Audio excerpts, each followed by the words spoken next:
Hello, everybody. We are back with episode 26 of the Flop Sports Podcast. This is Daniel. And this is Preston, and we'll be right back after a short musical interlude.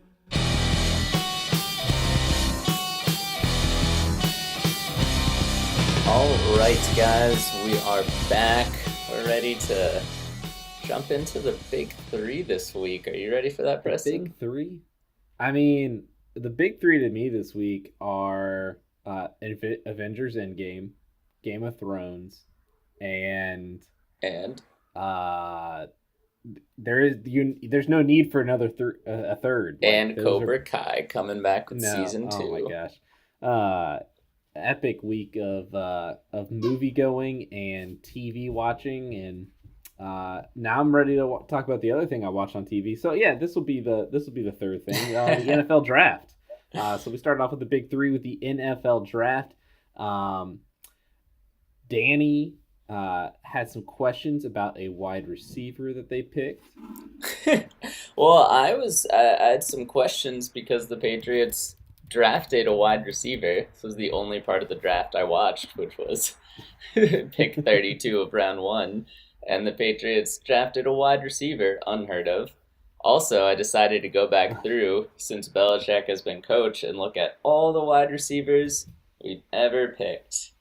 And you want to know how many successful wide receivers we've picked since How have they 2002? done? How We've have they had done? Julian Edelman, 2009, Deion Branch, 2002, and that's it. Everyone else out of the league. I think this is a different wide receiver. So they picked N'Keal Harry out of Arizona State with a 32nd pick, and I am unfortunately here to report, but also fortunate for you that I think he's a different kind of receiver. You look at some of these other guys, and Aaron Dobson, Brandon Tate, some of these other guys. These are like smaller, faster guys. Yup. This is the Patriots being like, all right, well, what if we just only draft small, little, fast guys? Or quick guys, agile guys. It doesn't work. N'Keal Harry is a big receiver.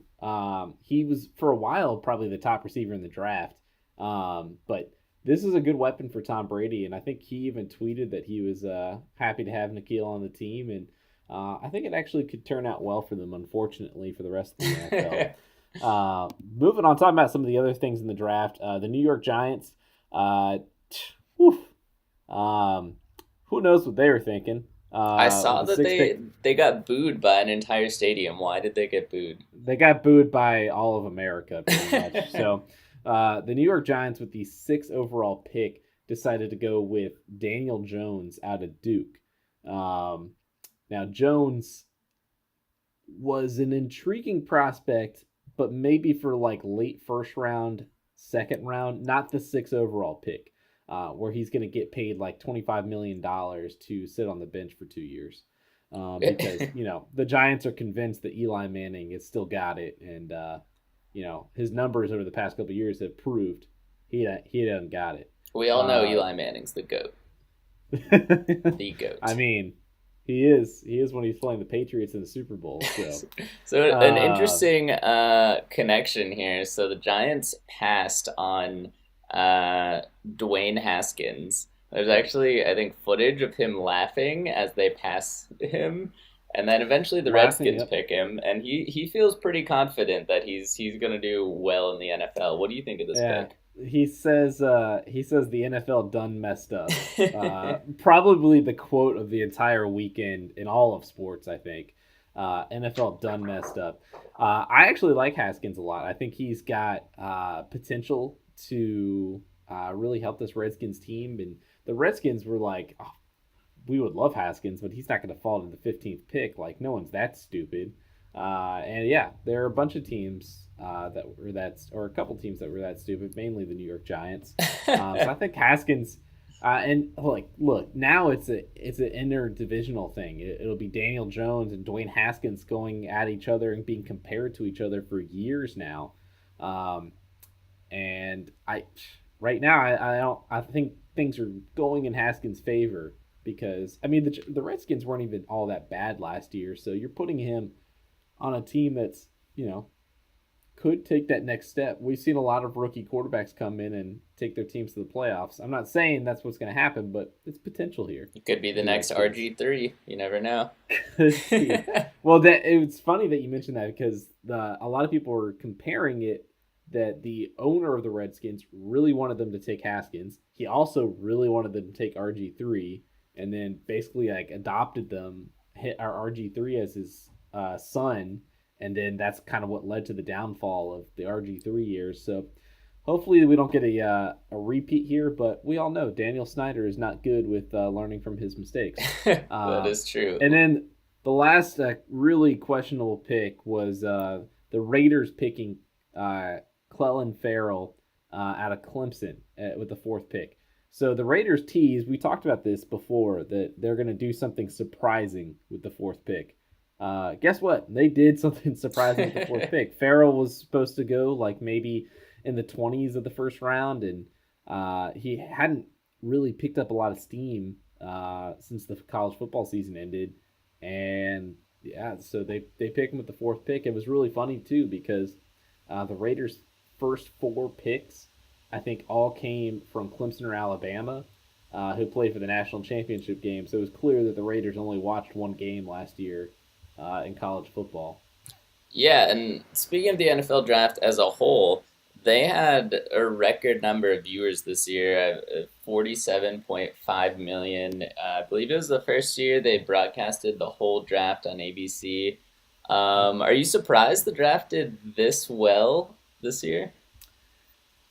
I think they did. I mean, I think they kind of advertised it and put it out there pretty well. I watched the first round on ABC on Thursday night just because I wanted to see. I mean, first of all, I work for an ABC affiliate, but also I just wanted to see what it looked like for them to have draft coverage. And honestly, it's kind of mixed reviews myself because they had like the college game day people doing the draft, like Lee Corso, Kirk Herbstreit, and those folks, and they try to make it more about the story of the NFL draft. So they weren't actually really interviewing a lot of players; they're interviewing their parents, which was kind of interesting. And everyone had a story and like all this kind of stuff. And uh, I but if you really want just like football stuff, ESPN and NFL Network were definitely the places to watch as usual. So I after the first night, I switched back to ESPN and watched the rest on there. Um, so and last year it was on Fox. So this was an increase from 3.7 million that watched on Fox last year to 4.5 million on ABC, which I think is to be expected because ABC just has more viewers overall, and plus they had a little more cachet with the names they had doing the draft. But I mean, it isn't too surprising. And then also, all the people just wanting to be in Nashville because Nashville's a great city. That's true. Including, I don't know if you saw on Twitter or anywhere that there are a lot of bachelorette parties in Nashville this past weekend that were very disappointed to learn that the NFL draft was going on and every bar was packed with a bunch of guys wanting to watch the NFL draft. I know, that was so funny. Like if you're planning a bachelorette party, wouldn't you like look to see what else is going on in the city at that time? Yeah, but if you've ever been to Nashville on a weekend, you know that every single weekend it is bachelorette party central, capital of the US. I think I heard like a stat like there's like 140 bachelorette week parties like a month or maybe a weekend. Yeah. Like it's an outrageous number. But like I saw like someone did like a story on it and like they're trying to make it like this sob story for like these girls like that were on like one of those boozy bright bikes that you like pedal around and you drink while you like pedal on it. I'm like, I don't feel bad for y'all. Like y'all are a bunch of sorority girls that are like just trying to get drunk and have fun. Like I'm not feeling bad for you. Like look at a calendar. It's not like the NFL draft just decided this weekend, hey, let's go over to Nashville and have some fun. Well, like y'all did. Well, speaking of feeling bad for people, do you feel bad for James Harden and the Rockets they had a lot to say about the refs missing a lot of calls. Did you watch this game, and what did you think of some of those calls? Absolutely watched it. And do I feel worse for the sorority girls or James Harden? That's a tough That question. was- I'm gonna lean. I'm gonna lean James Harden here because just like looking how close like the Warriors were actually getting to James Harden, um, and like they were like right up on James Harden when he was trying to shoot. And Mike D'Antoni said after the game that the refs missed about 4 calls, um, which I mean I have to see which calls he was talking about specifically, but I think that sounds about right. They might have missed more, honestly. Um, but yeah, this is. I mean, what do you think? Who do you feel bad for James Harden and the Rockets? I mean, I do feel like some of those 3-point shots that Chris Paul and James Harden were taking, where Clay was closing out really tight, probably would have gotten called if they were on the Warriors, which is interesting because supposedly Houston is building a analytical, data-driven case Yeah, that this is Warriors are crazy. favored by the refs, and this is the most Daryl Morey thing I've ever heard in my life. Oh, for sure. This is like Daryl Morey to the T, even though he didn't have a T in his name. Um, yeah, it actually says Sam Amick of the Athletic says that the Rockets have been making a data-driven case with the NBA for quite some time. So this started before yesterday. Now they just have like the perfect case study. Yep. Um, but they're saying that these super team Warriors are getting a major officiating advantage in these heavy hitter matchups. Um, yeah, I think it was pretty clear yesterday to see that there probably should have been some calls, and then Chris Paul gets ejected because he's arguing one of these calls. So a lot of these things happen, um, and it allows the Warriors to get game one with a game one that I don't know if either team really deserved to win game one because I don't think either team played that well. Uh-huh. But if you're the Rockets, you feel kind of robbed right now because you're doing everything you can, and the Warriors still get a win because some poor officiating, honestly.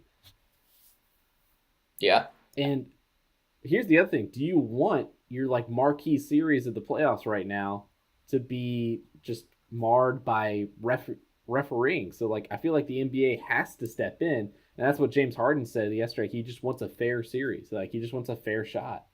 Yeah, it's almost as if his entire game depends on step back threes, and as soon as they took that away, he couldn't win. This is Step back crazy. threes and getting his entire game relies on the refs calling fouls, and if the Yes. refs aren't going to call fouls, then yeah, he's not as good.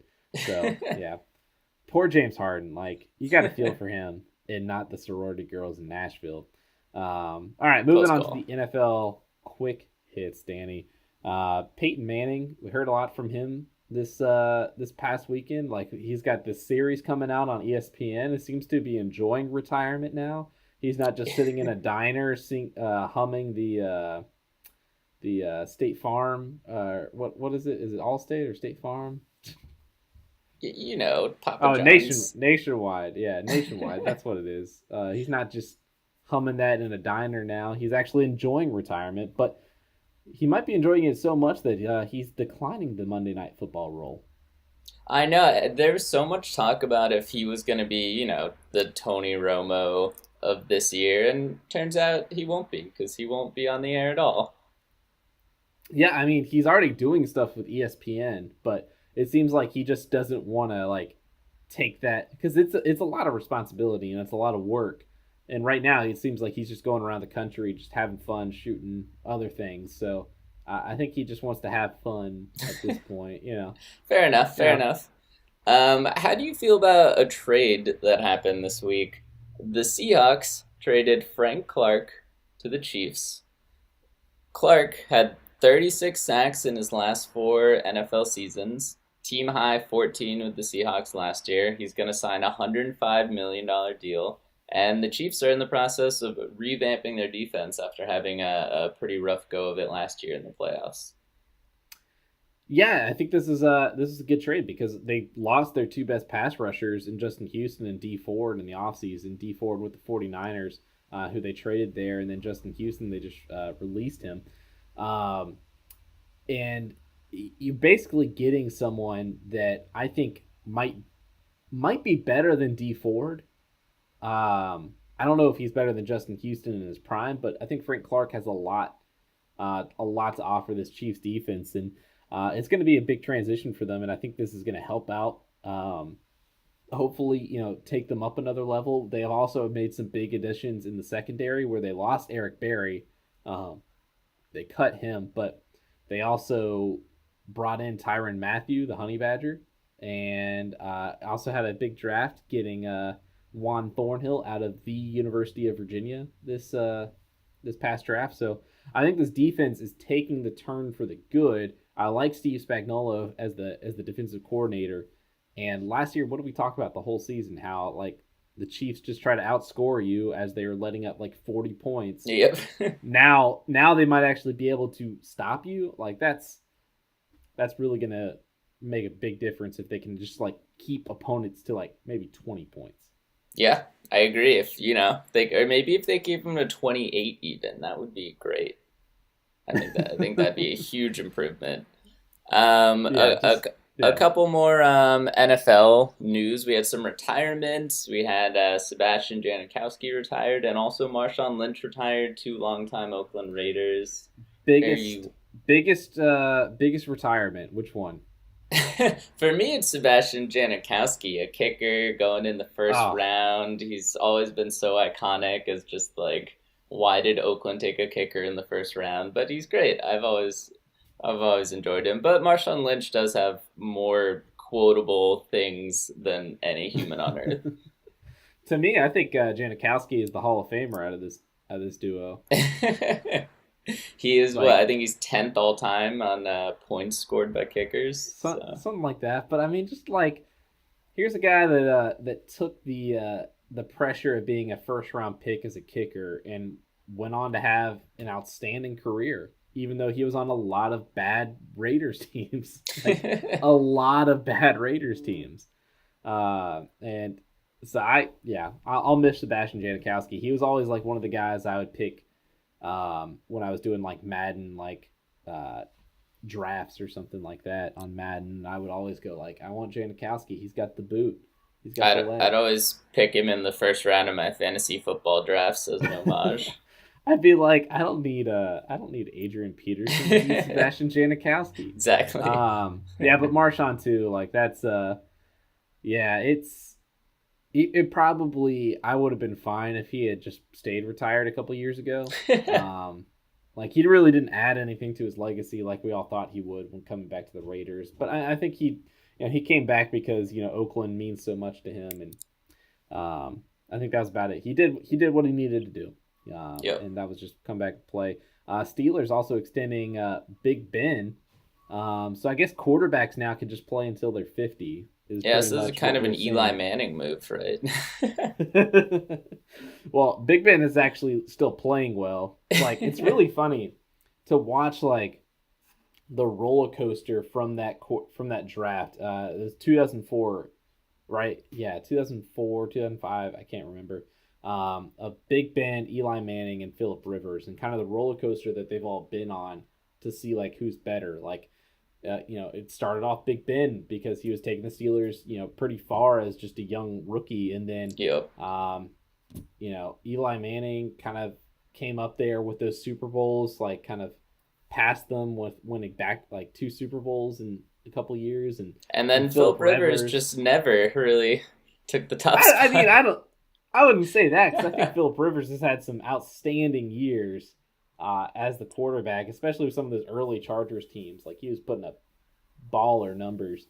And right now, honestly, I would say Phillip Rivers is the best among them at this point. Yeah, I think that's fair. He's played really well the last few years, and they also ask him to throw the ball a lot. Like, he is their offense. Exactly, and like when Big Ben is asked to throw a lot, like good things don't happen. And like, look at this, like the Steelers have given Big Ben some great weapons on offense, and he hasn't been able to like really unlock this offense. I think if you give the same weapons to Philip Rivers, he's making some things happen. Um, so yeah, maybe that's it. You know, if Big Ben had his time, then Eli Manning, and then Big Ben replaced Eli, but then like maybe like in the sunset years, Philip Rivers will ride out on top. Who saw it coming? Comeback story of the decade. Uh, Also, some other big Chiefs news: Tyreek Hill is being suspended in wake of a domestic abuse case, and it's just like, you know, Tyreek Hill had a lot of question marks coming out of college, and the Chiefs took him anyway. Um, Now he might be on the exemption list from the NFL. So yeah, again, another scenario for the Chiefs. Do you think they eventually cut him like they did with Kareem Hunt? I think that since he's in a similar situation of there being physical evidence in the public, I think that's Mm-hmm. quite possible. And maybe they'll rethink some of their drafting priorities in the future. Exactly. Well, for years, NFL teams thought like we can just like take this guy and he won't do anything again. And it's like no, sometimes if people have like a prior record, like stuff happens. Yeah. Um, yeah, like you can't. I don't know, but it's going to be really interesting to see like if what comes out of this Tyreek Hill situation and if the Chiefs handle it in the same way that they handled Kareem Hunt. Um, and if they don't, that might cause a lot. That might cause even more backlash. But some positive news, maybe actually some bad news, depending on how you look at it, is Patrick Mahomes gets the Madden cover. Um, so if you're Chiefs fans, will the curse live on? Yeah, I believe you meant Madden Curse, not Madden Cover. Which was a very active curse for like the first 10 years of its existence. It's been a little less active now, and according to Brady, he says he broke the curse when he was on the cover. I think it's because people just don't play Madden as much. I mean, I don't like I know you don't play any video games, but I don't even buy Madden anymore. I just don't think it's that good of a game. Like I play FIFA and 2K, and that's all I need. Mm, Like Madden's just not that good of a game. true, Like it's lost its power. give me the bring back the college football games, and I'll play that instead. So yeah, I'm hoping Mahomes doesn't get any kind of curse. I hope he's not the one to bring it back after Brady broke the curse. All right, well that is it for the NFL in our opening block here. We will get back to it with some NBA storylines, including all this playoff action that's been going on, including unfortunately the Milwaukee Bucks not having a great game one in round two of the Eastern Conference. So we'll be right back with that.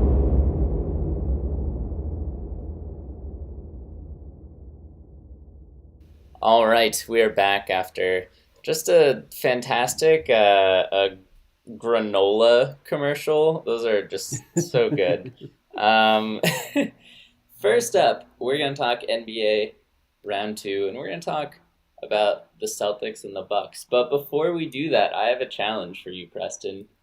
For every Oh boy. series, you need to label each team as a character from The Office. So, for example, Mm-hmm. if you were to do Bucks versus Celtics, you'd be like, well, this is Toby versus Michael or whatever. So that's your challenge for every single Okay. series. Are you ready for the first one? I think I'm ready. All right. So what are we going with first? We're doing Bucks Celtics first. Bucks, Celtics. All right. For the Bucks, I would go with um, I would say Pam. I think Pam because they're kind of like they're a likable team, but like you've never really expected much out of them until now, and so she kind of showing that like hidden potential inside. Celtics, I would go. Who's a big old disappointment? Um, let's see. I would go Pam versus Dwight. I'll go Pam Dwight. Wow, my Celtics are Yeah, Dwight. I love it. yeah, Great. yeah. So, I because I think Dwight has all these talents, but do they always really show up? Is the question. Once in a while. like game one. Yep. Good segue there. So just to some basics for the series. Celtics don't have Marcus Smart. Bucks don't have Brogdon, at least for the first two games. But didn't really all that matter much for the Boston Celtics yesterday because they just flat out dominated the Milwaukee Bucks. And no, Danny, that is not how you spell Milwaukee. um, but what were your feelings just as a Celtics fan? I'll tell mine as a Bucks fan in just a second. Yeah, well, it was exciting to watch. It was the first time the offense looked just cohesive and like it made sense and everyone knew their role. And then it was also validating to see Horford play one of the best games of his career, holding Giannis to 7 of 21 and blocking Giannis twice on one possession at one point. Yeah. Kyrie controlling the game without overshooting or overplaying. So, as a Celtics fan, I mean, it doesn't get any better than that. Brad Stevens came in with a great game plan to double Giannis, a lot of times with delayed doubles on almost every play, and the Bucks didn't have an answer in game one. No, they did not. And I think, this is a classic scenario of, one team coming in with just the better game plan for game one and they got the win. Now, is the series over? No, it is not, Paul Pierce. We'll talk about that more in a second. Like, golly, Paul Pierce. But and this is the difference between a Bucks team coached by Mike Budenholzer and a Bucks team coached by Jason Kidd or Joe Prunty. Like, they will make adjustments going forward into the next game. They will not come in with the same game plan because look, the Celtics played Giannis about as well as you can. Like Al Horford playing on him, I knew that was going to be the matchup coming in. That's a guy that Giannis can't overpower. It's a guy that he can beat, but in those scenarios where he was trying to beat him, off the wing, they always had someone else there to kind of bring the double team and close off like a baseline or close off the lane. So they just did a really good job guarding Giannis and forcing him into some uncharacteristic shots at times. And also, you got to look at the fact that Chris Middleton started off really well, but towards the end there, just like couldn't get any shots going in. Brooke Lopez didn't really add anything. Eric Bledsoe wasn't adding anything. And this is where I want to transition to Paul Pierce, Danny. Your guy, the truth. This is where I want to talk about him. Because Paul Pierce said that this series is over. Yeah, he sure did. The Celtics just have way more talent than the Bucks. No, they don't. They don't. And this is why. Like, he was like, well, for the Bucks to win, Giannis has to have a good game and Chris Middleton has to have a good game. And he's like, no, duh. Like, for the Celtics to win, Kyrie Irving has to have a good game. And, Al Horford has to have a good game. It's the same on any team. Like, if the Warriors want to win, like, couple players have to have good games. If you want to win basketball in the playoffs, guys had to play well. Probably your two best players. This is why Paul Pierce is the biggest idiot on television. Like, I think he has supplanted Charles Barkley. Has no idea what he's talking about at times. And, this is why it's situations like this where, guys that were in the NBA are supposed to, come in and be, have the cool head and be like, nah, the series isn't over. They're both, it's just one game. And, Chauncey Billups was trying to do that on the set. But Paul Pierce was like, no, it's over, blah, blah, blah, because I have a bias towards the Celtics, so I just want it to be over. This is just, it just infuriated me when I saw the push notification come to my phone. Paul Pierce declares the series over because Giannis and Chris Middleton didn't have a good game one. It is funny. I feel like a lot of his commentary is as if he is still a player in the locker room, but he's not. Oh, it's for sure. It's like they're interviewing one of the players after the game. For sure. And it's just like, oh yeah, it's over. And it's like, dude, you're not on the team anymore. You're in a ESPN studio. Do your job. Do some homework. Maybe he's secretly an assistant coach for the Celtics. He probably is or something. I don't know.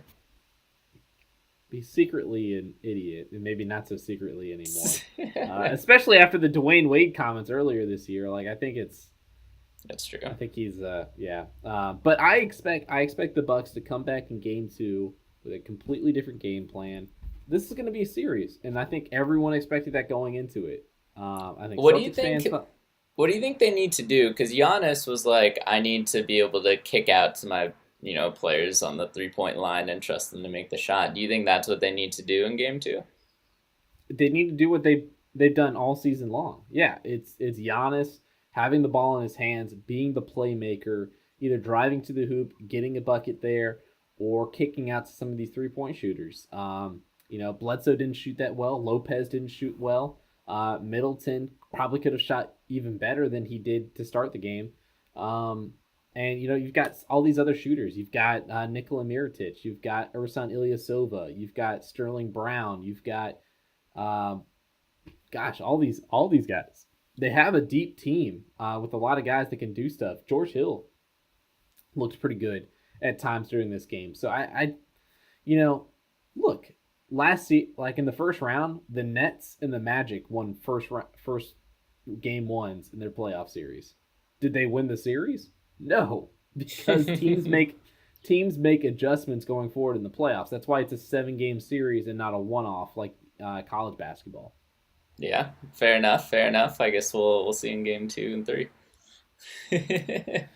All right, give me the next one. All right, next up we have the Raptors versus the 76ers. What two office characters are these? Um, hmm. Yeah, I'm tempted to give the 76ers the title of Jim here because Jim is a noteworthy 76ers fan. Mm. Um, I'm actually gonna go Daryl, who's also a 76ers fan. I'm gonna go Daryl here for the 76ers. And then for the Raptors, I am gonna go with uh hmm Raptors. Raptors are tough. I'm looking for like a quiet, Mm-hmm. unassuming person. Uh, maybe a yeah. Who's a quiet, unassuming person? Um, this is tough. I'm gonna go with Stanley. Stanley versus Daryl. I like that. Stanley's a pretty quiet guy in the office. Doesn't say a whole lot. Just like Kawhi Leonard. Doesn't really laugh a lot, and when he does laugh, it's weird. Like when Stanley laughed at meatballs. So I think that's my matchup here. Yeah, I think that sounds good to me. This is all on the spot, people. So this is not well researched or anything. This is just my general feelings about the This is matchup. live. We're doing it live. Yes. All right, so in this first game, Stanley, the Raptors, completely rolled the 76ers. Kawhi Leonard had, 45 points, I think, and he looked Yeah. unstoppable. Pascal Siakam was also incredible. The two of them alone outscored Philly's starting five. Is this a sign that this series is going to be a 5 game series in favor of Toronto? Why isn't this series over, Paul Pierce? Like, if anything, this is the bigger statement here. Like, the Raptors just absolutely destroyed the 76ers and had their number from the get go. Yup. No, I think the series still goes 6. I think, the Philly starting five is eventually gonna like catch fire and do something. Like they have too much talent not to make this a series. I think the Raptors still win this series, but I think the Sixers will get a couple games because guess what? People make adjustments. Well, not really except the 76ers. I don't know if they really make adjustments. But it's playoff basketball. So I never want to put too much stock into a game one. But yeah, you're right. Kawhi Leonard and Pascal Siakam just looked unstoppable in that game one. Um, do I think they look unstoppable the whole series? Probably not. Probably not. But I think this Raptors are definitely the favorites, and this is why they went out and got a guy like Marc Gasol to guard Joel Embiid. And so I think this will be a good This would be a good series, but I do think the Raptors will come out in the end. Yeah, no one on the 76ers looked particularly great. Tobias Harris and Jimmy Butler both minus 23. Joel Embiid, who we know can put up 40 and 10, had 16 points on 5 of 18 shooting. So I think there's definitely a lot more. They've got a lot of potential to rebound, I think. Yeah, I mean that happens a lot. Like you think, oh gosh, they've got like five solid dudes in the starting lineup, but a lot of times none of them have good games at the same time. It's crazy how that works. Yep. All right, next up, we have a game we've talked about a little bit already. We have Golden State versus Houston. This is the one I'm most curious what office characters you're going to pick, because I think I know what two I would pick, but I want to hear your two.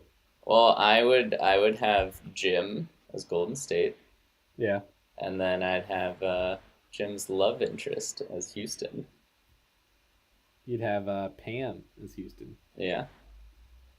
I actually, I'm rethinking my Dwight pick earlier for the Celtics. I actually think this would be a great Jim Dwight series That's true. Houston because as Dwight.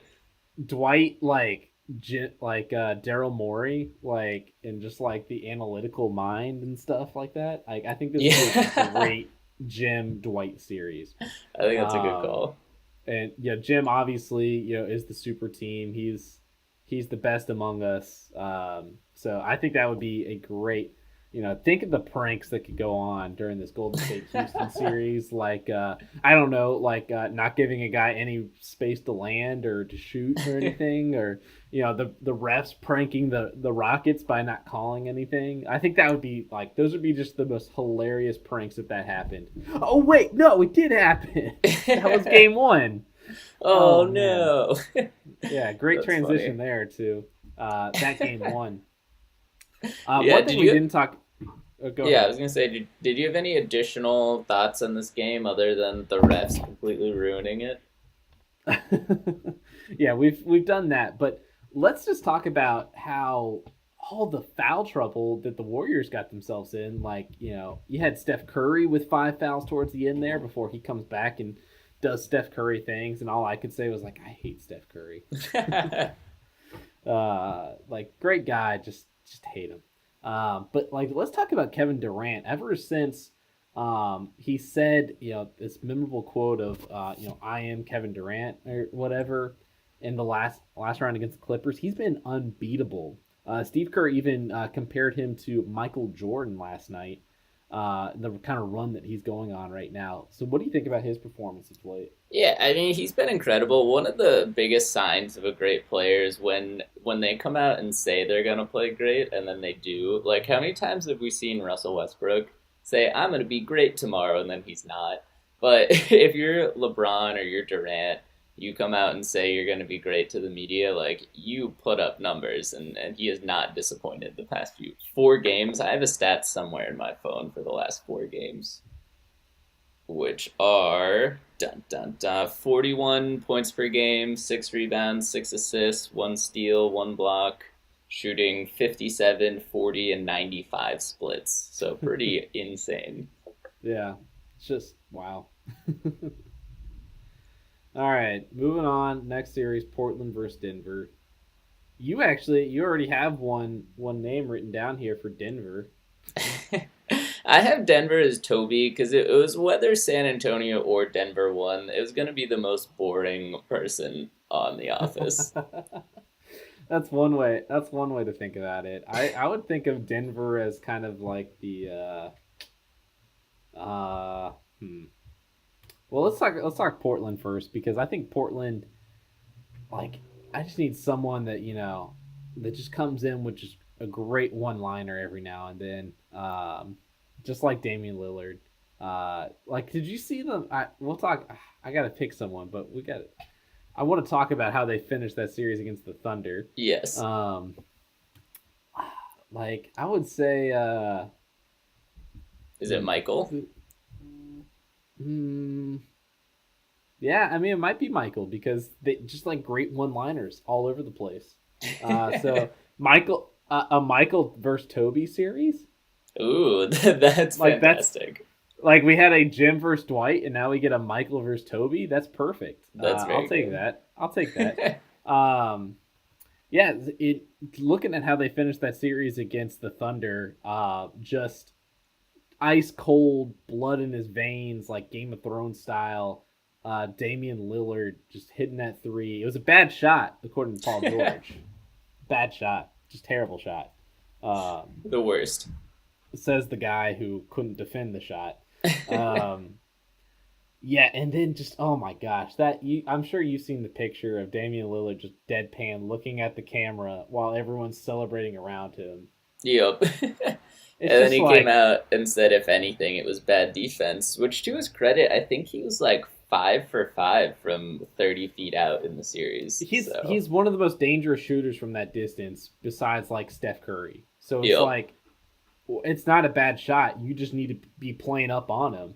Like, it's the closing seconds. Why don't you have, like, why aren't you playing up on Damian Lillard? Like, it's just ridiculous. But Lillard completely outplayed Russell Westbrook in that series, and that was a great little rivalry they had going on here. So now, switching into this is actually kind of more of a Toby versus Toby series because it's not that appealing. Like, if semifinal games in the Western Conference, were on NBA TV, I think this one would go on NBA TV. But they're not on NBA TV, so we don't have to worry about that.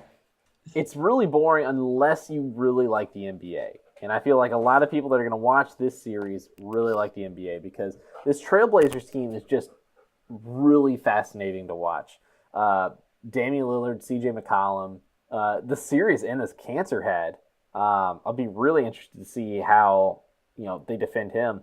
And then you got Nikola Jokic on the other side, as well as Jamal Murray, Gary Harris. I think they're both teams that are like in the same spot. As far as coming up in the NBA. I'm excited to see Jamal Murray score 30 in every other game and 5 in all the others. Yeah, that's for sure going to happen. A lot of people have talked about the pick and roll in this series being pretty big because Jokic and Kanter are not good pick and roll defenders, so you can't just like take out like two of the top. I mean, I would say Kanter might be their third best player for the Blazers right now, and Jokic is obviously the best player for the Nuggets. You can't take them out of the series, so you're just going to have to live with the pick and roll, I guess. Yeah, so this might be a high-scoring series, is what you're saying. I think it should be. It should be. Like, neither team has really prides themselves defensively, but I think it should be a pretty good series overall. Who do you have? Who do you pick? I think Portland wins, and you're picking Michael. Oh, absolutely. Between Michael and Toby, I'm picking Michael.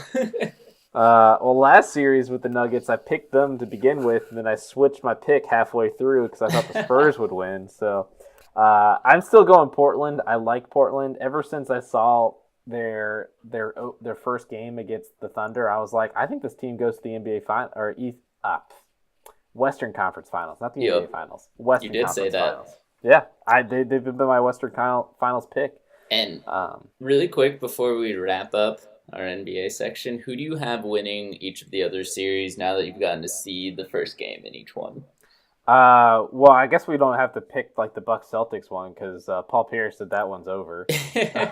No, I'm picking the Bucks still. I still like the Bucks. Right. I like the Raptors, and I really wanted to pick the Rockets before, but I don't know with this refereeing. Well, why not? I'll go Rockets Trailblazers. All right. I've got Celtics, obviously. Raptors.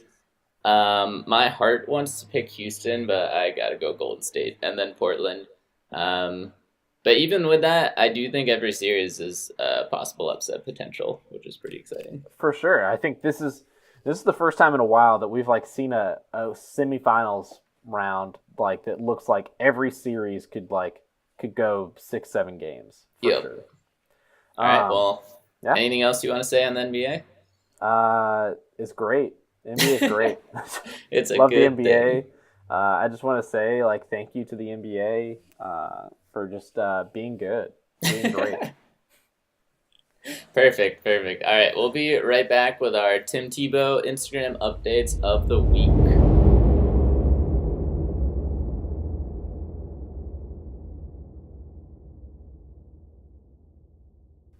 All right, welcome back in. Thank you to Britta yet again for another delicious commercial break. Tim Tebow playing in the gets his first big game at the AAA level, helping Syracuse Mets to a doubleheader sweep. Big stuff all over the front pages. No, not this week. Not this week, Tebow. That's only when you talk about not drinking soda for 16 years. Yeah, that's headline material. Yeah. Well, what do you think about our boy Tim Tebow, friend of the pod? Yeah, friend of the pod. He's been pretty awful so far this year. I think he's batting I know through the first 11 games he's batting 161. I think he's actually worse now. I think he's at 150 right now. But yeah, hopefully he gets better because he's what's keeping the show alive. Yeah, and I mean, it was kind of like he was bound to eventually kind of trip up a little bit because a lot of players at the minor league level, they'll get to a different level and be it'll be a struggle for them at first and then they'll turn it on later if they're really that good. And so this is just that for him, Yup. So yeah, I guess we'll see in probably next week he's still gonna make the Mets this year at some point. That's our prediction about friend of the pod. He'll still do it. On to the Elon updates. Got some big stuff here because winners. Men's tennis team won the CAA Men's Tennis Championships, beating number 1 ranked UNCW in a close match, and they're going to the NCAA tournament now for tennis. Yeah, good stuff. Good stuff. Huge stuff. Huge stuff. Maybe they'll play Virginia. The brackets actually are released tonight at 6 and 6:30 on NCAA.com. So if you're interested in watching the bracket reveal show and then rushing over to fill out your brackets for the men's tennis, I'll be watching. How did you know that? Do you just know that off the top of your head? It's actually part of my job. UVA men's tennis is very good this year. They're one of the top 5 teams in the country, so I'll be watching to see where they go, as well as my Elon Phoenix, who, by the way, we didn't mention this in the Elon update. Elon had a draft pick. Did we in the NFL? Yes, in the NFL draft, we had a draft pick. Oli Udo. Probably just Danny Spiller that name, but yes, he was drafted. Let's see, I think it was the 6th round, something like that. Yes, he was picked by the Minnesota Vikings in the 6th round of the NFL draft. So big shout outs to Udo. He has a longer first name, but we just call him Oli. So congrats. That's what we call him. Trey Wingo even congratulated him on the broadcast, repping that Elon because he had a daughter that went to Elon. Wow. Yeah. Wow. So there you go. What a time. Rex of the week, Danny. What you got? Yeah, I've got 2 profile pieces. One on Damian Lillard on YahooSports.com. One on Pascal Siakam on the Star. In case you want to learn a little bit more about these guys now that they're balling out in the playoffs. Ballin'.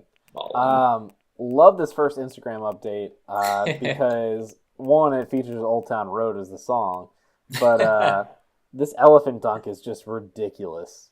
It's redunculous. That's what it is. When a guy jumps off of an elephant to dunk the ball, it's making it on the flop. He jumps over the elephant. Yeah. And then you got Shaq plus water guns equals TNT. In a classic, TNT NBA segment, Shaq just super soaks some people with water guns. So no one provides analysis like Shaq, Charles Barkley, Kenny the Jet on the NBA. I learned so much about the NBA when I watched that show. I'm not being sarcastic at all. This one is a nice little flashback. The Who the Hell is Mel Kiper? Yeah, actually, I sent you this one. Yes, it's fantastic. Earlier in the week, and it's the Colts GM 25 years ago going on a rant about Mel Kiper criticizing one of their picks. And it's funny because I think this was just before sports media was in full swing. So he was just like, who's this Mel Kiper guy? Yeah, it was before the draft coverage had really taken off to the point where it is today. And now you've got 1,000 people trying to be Mel Kiper. I'd love to be Mel Kiper if I could. But it's a hilarious rant. And I think Mel Kiper still has a job. I don't know about the Colts GM though. Well said. Well said. And this other one is great too. So we've seen a lot of these videos of officers stopping to play basketball with some kids. This one's great because like James Harden would love to have a step back like this officer did. That's yes, absolutely correct. Just beautiful stuff there. All right, time to sign off for the week. What do we got, Danny? All right, weekly sign off. We can't do the NFL draft because I don't know anyone's names, so we're gonna have to We could NBA. do something with the playoffs. Paul Pierce, perhaps. Yeah, maybe we'll have Paul Pierce coming out of retirement, getting back on the court. You started off however you want. All right, and I'm gonna get this timer started. Right now. Paul Pierce stands up in the middle of his analysis of the Bucks and Celtics series and announces he's coming out of retirement. Keep in mind, this is halftime of Game 7. Game 7 of the series that Paul Pierce said was already over in after Game 1. Paul Pierce comes onto the court, rips Gordon Hayward off the court, and says, "It's my turn. Sit on the bench." Down by 2. Paul Pierce dribbles up, stops at half court, jacks up a 3-point shot to win the game, and bricks off the front of the rim and to Giannis, who then trucks Paul Pierce as he goes down to seal the game with a dunk. Oh, and it looks like they're taking Paul Pierce out in a wheelchair now. Oh no. Hope he's okay. No, he kicks off the wheelchair and comes back. Oh man. Flashbacks right there. Yeah, so Paul Pierce, don't keep your day job because I don't think you do that well either. All right, well, that's all the time we have for this episode of the Flop Sports Podcast. We will be back with more NBA playoff talk next week. Hopefully, the series is not over and we still have something to talk about next week. All right, farewell, everybody.